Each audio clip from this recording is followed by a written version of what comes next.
Hey folks, Dr. Rowe here, hope you're well. Just a very short video. I don't want this to be too long because I'm actually just got back into the office and I'm doing some preparation work for a presentation that's coming up this weekend. And I want to tackle a question that's coming in still. It feels like, if you ever have one of those dreams which seems to be reoccurring and it comes back and back again and you feel like you're repeating that experience. This is a conversational piece that I've been having for quite a few years now. I've been teaching property for nearly 20 years, actually it's 20 years next year, I think. And it's a conversation that comes up a lot, and I guess I'm going to be tackling it this weekend when I'm teaching, which is how do I choose what strategy to get into? Maybe you're an accidental landlord. Might be that you've got one or two properties already, but you fell into it because you moved out of your old home, moved into another one, or you and your other half got married and ended up buying another house, and then you ended up with two other properties which have become your properties for investment. Or it might be that you just wanted to get into real estate and you bought something that was close to you, or you happened to have a broker that said now's a good time, or a mate of yours, whatever it was, or you happened to be watching Martin Roberts' Homes Under the Hammer and you thought that was great, let me just do property, and that's why you got into it. The reality is that you have to approach this in a methodical and a detailed way. If you're watching it, you're already into property and you've had some education, so you'll understand that. If you haven't, go get yourself educated. Big recommendation on that one. And so there are four factors I normally say to people that affect the type of strategy that you want to choose. The first one is the result that you're looking to achieve. Are you sat here now and you're 20 years of age and you just want a load of money in the bank and you want to go blow it and travel the world and that's it? You want cash. So that would be one type of strategy, which would typically be a cash generating strategy, buying properties, renovating them, selling them, sourcing them, brokering deals, whatever. That's going to generate cash for you. If on the other hand, you are 50, 55 years of age like me, and you've got kids that are grown, I haven't, but you may have, and you're wanting to just add to your retirement pot because you're actually feeling that you've got a shortfall there, then that might be a slightly longer term strategy. Yes, you might want some cash, but you also might want to hold some assets as well. But equally, you might be 30, 40, if you want to get out of your job, you're pissed off, you're frustrated, and the result for you is just want to basically get to a situation where I don't have to work for somebody else. I've got enough passive income coming in to give me the choice not to have to work. So the result is the first major factor.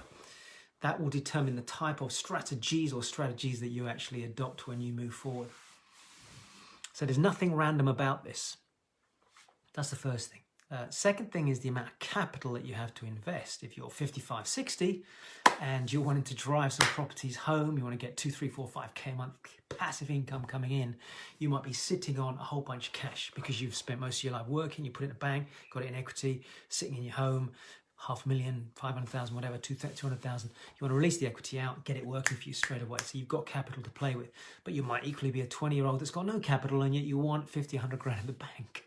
So the type of strategy you choose will be determined on have you or haven't you got capital to start with, and if so, there's strategies. If you haven't, there's strategies to help you raise that money. But equally, your goal might be to generate more capital as well. So it's what's your result, what's your outcome, where do you want to get to in the next 2 to 5 years? How much capital do I have to start with? And then the life cycle. Where are you in your life cycle? Are you a 20-year-old with no kids? Are you a 30-year-old thinking about getting married? Are you a 40-year-old with kids? Are you a 50-year-old with grown kids, or single, or maybe slightly more mature, higher salary, higher up the corporate ladder, but working really hard and knackered and exhausted and want to get out? Are you somebody that absolutely loves what you do and you're in a really good place, you're passionate about your career, but you realize you haven't got any security there? And you're now 50, 55, 60, 40, 45, 50. And it's like, shit, I'm in that point in the cycle where I realized, and after COVID, I am exposed and maybe I need to do something about it. Might be you're a young couple, you're married, you're about to think about having kids, but you don't want to be full-time in a job. So you're at that part of the cycle where, what can we do? What if we could be financially independent and not have to work for somebody else? What if we get passive income coming in? So we're at that part of the cycle. I've met everybody and everybody under the sun. I've had those that want to get property, but not to get free, just to have some assets. I've had others that are desperate to get out of their jobs, others that are critically ill and need to use the portfolio to give them some security so they can go have operations and whatever treatments. I mean, you name it, lots of different reasons. So that's the third ring, the cycle. And the last thing is the time. How much time have you got? Are you time free or are you time poor?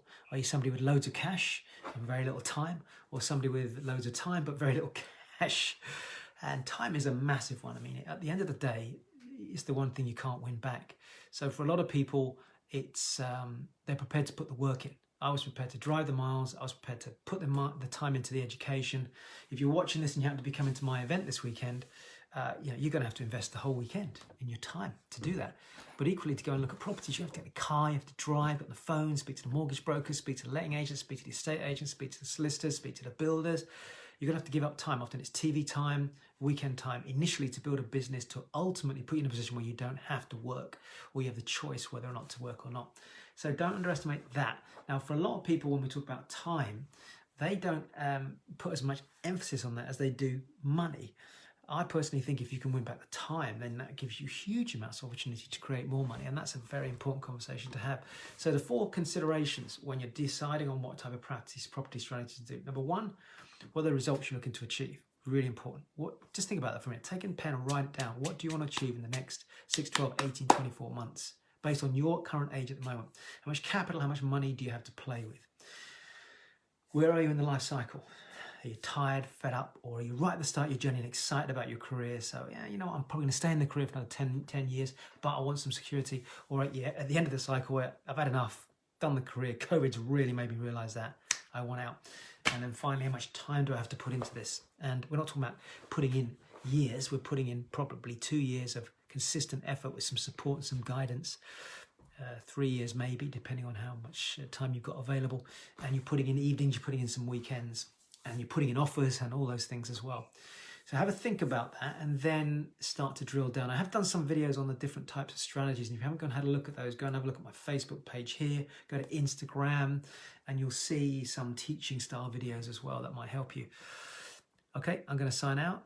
Hopefully that was useful. Dr. Roke, got to get back to my preparation.